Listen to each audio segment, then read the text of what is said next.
Time now for an update from Fox Carolina News and Fox Carolina Weather. Weather rates certified most accurate.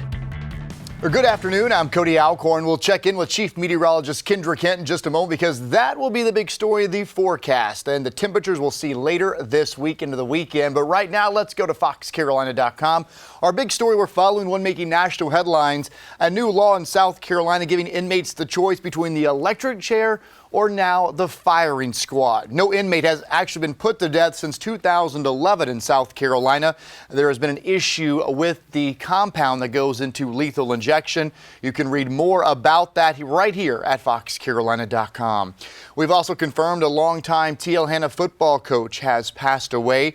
We're working to get more information on that death.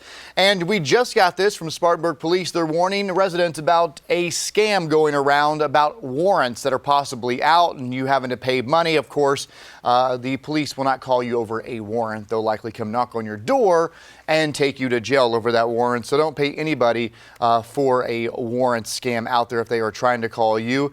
And we're also following this story. It's about this dog named Jet. There was a fire last week in Anderson County. The dog actually alerted his family about the fire, but when they got out of the home, it was fully engulfed and they could not find Jet. So they're asking folks in the Anderson County area along Flat Rock Road to be on the lookout. And of course, you can always go to the foxcarolina.com website and you can track the vaccine. You can see the latest numbers out of South Carolina, North Carolina, and of course, Georgia, and compare those to the rest of the country.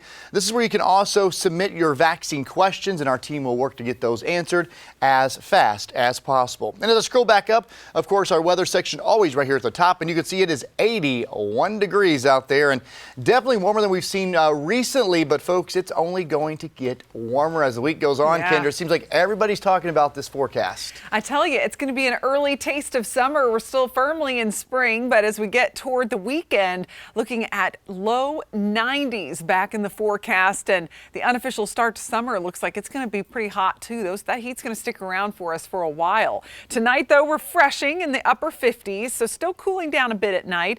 54 for you in the mountains, a few clouds, a stray showers possible this afternoon into the evening in the mountains, and same thing tomorrow. Even a slight chance in the upstate. Highs will approach 80 in the upstate, but I think with some extra afternoon clouds, it'll be tougher to warm up as much. But then we're looking ahead to much hotter temperatures for late week into this weekend. That's when you're really going to be sweating it out. We'll talk more about that coming up on the 4, 5, and 6 o'clock newscasts, and again at 10 and 11. And be sure to download our Fox Carolina app for much more.